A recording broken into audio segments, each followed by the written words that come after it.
My next guest is going to be back in action. UFC Fight Night, July 15th, taking on Genaro Valdez. It is Evan Elder back here on the program. Evan, how are you, man? I'm great, man. How are you? No complaints. Happy to see you get another fight again. Was this the right amount of time off between the last one and this one, or are you hoping to get in there a little bit sooner? Oh yeah, no, this is fine, man. I'm still fairly young, so I want to be very active, but I also don't mind, several months in between fights. That way, I'm making sure to, I'm always in the gym and trying to train and get better. So my goal is to every single time I step in the cage to be vastly better than the previous fight. So several months in between each fight kind of allows for improvements to be made and for that goal to be possible. You're coming off a great fight. I know not the result you wanted, but Nazem Sadikov, what a matchup that was. What did you learn the most from that fight? Because that was a very entertaining fight for everyone that was watching. Yeah, oh man, yeah, it was a great fight, man. I really had a blast and love, being able to watch it back. I wish so bad, obviously the result was a little bit different, but more than anything, I wish just the fight wouldn't have got stopped that way. I would have rather have just lost than and have it come to an indecisive conclusion, in my opinion. But anyways, it was an amazing fight. I learned so much, gained a lot of confidence. Confidence in my power, confidence in my chin, my conditioning, technique, and also, man, I just took away so many things that I needed to work on and improve. There were so many, uh, did some things right, but also did a lot of things wrong. And, I feel like I've learned and improved from that fight tremendously. And you got the bonus. What did you end up spending the money on?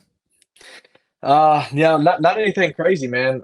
Trying to be smart with it, and I got some recovery tools, massage gun and things like that. But I'm always trying to think about investing as far as putting it back into myself, into my training, whatever way that may be.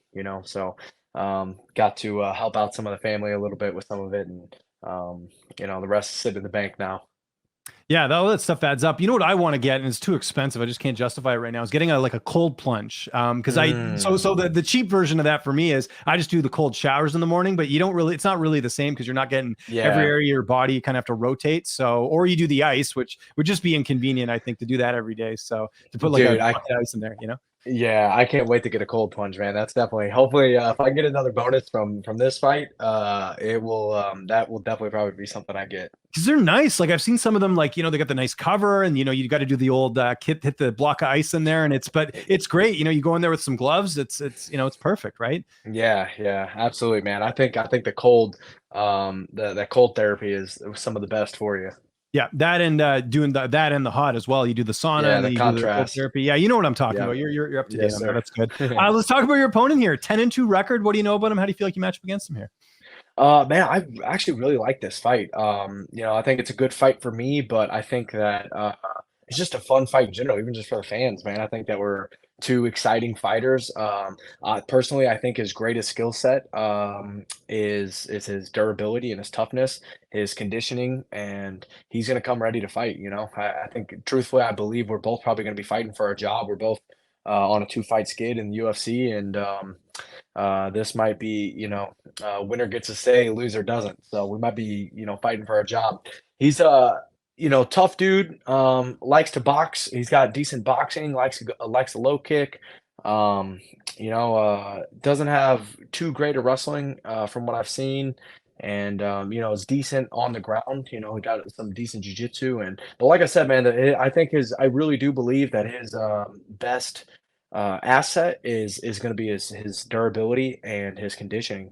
He's just a tough, gritty dude, man. Just refuses to give up, and because of that, I think it's going to allow me to display a lot of my skills because I'm going to be ready to. I'm going to be in shape. I'm going to be ready to bring it to him, and I think I'm going to do exactly that. Bring the fight to him, and we're going to be in each other's face from bell to bell, and we're going to see who wants it more.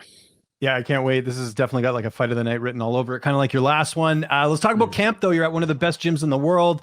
Who you mainly getting to work with? Who've been some of the main guys helping you get ready for this one?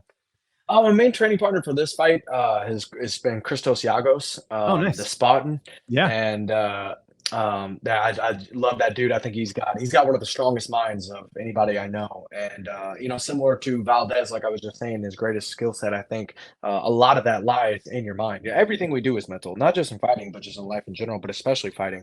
Every single thing we do, a lot of people say, actually, I just, in that new Conor McGregor documentary, he just said something about this, about how, a lot of people say it's like 90-10, it's 90% mental and 10% physical, but he was like, I believe all of it's mental, because even and I agree with that a lot because everything we do physically, anything we do with our body is we're controlling with our mind, So even the physical is mental, Yeah. and I think the just how the same way there's levels in everything, there's levels to everything, but levels amongst technique and skill and stuff like that, there's levels to a mindset too, man.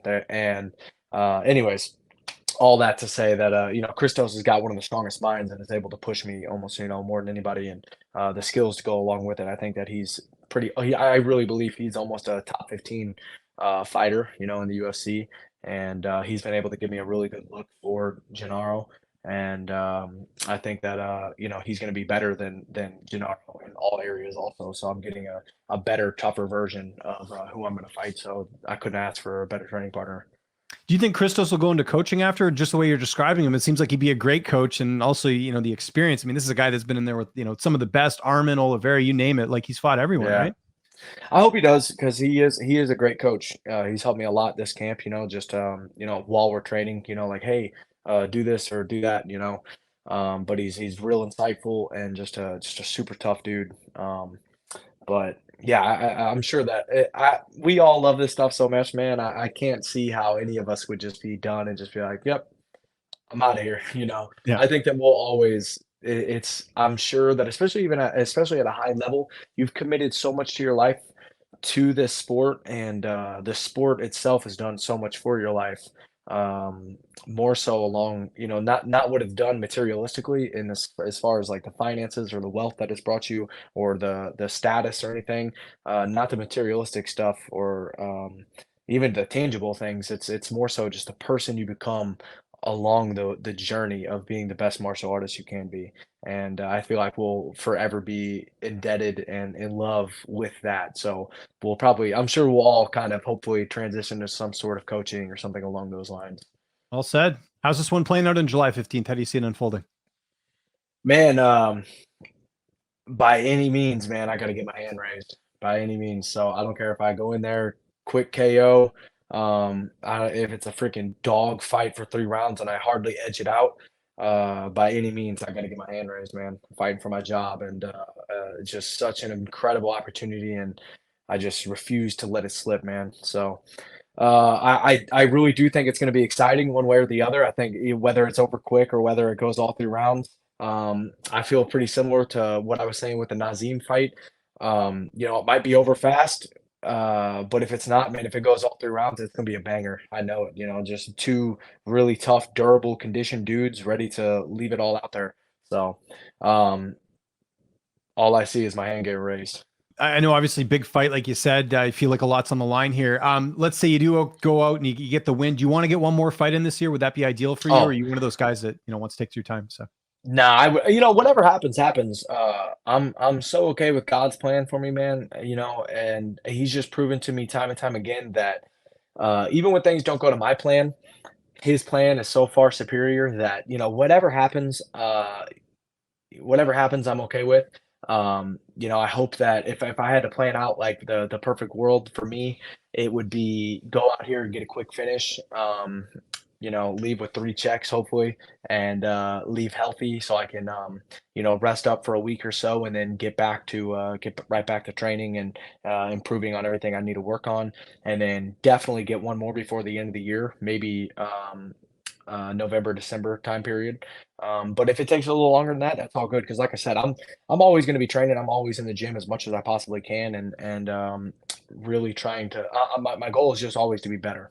So the fights are going to come in due time, and my main focus is just always being in the gym, getting better. So if the further in between fights I have, it's just going to be the better I'm going to be whenever I get back into cage.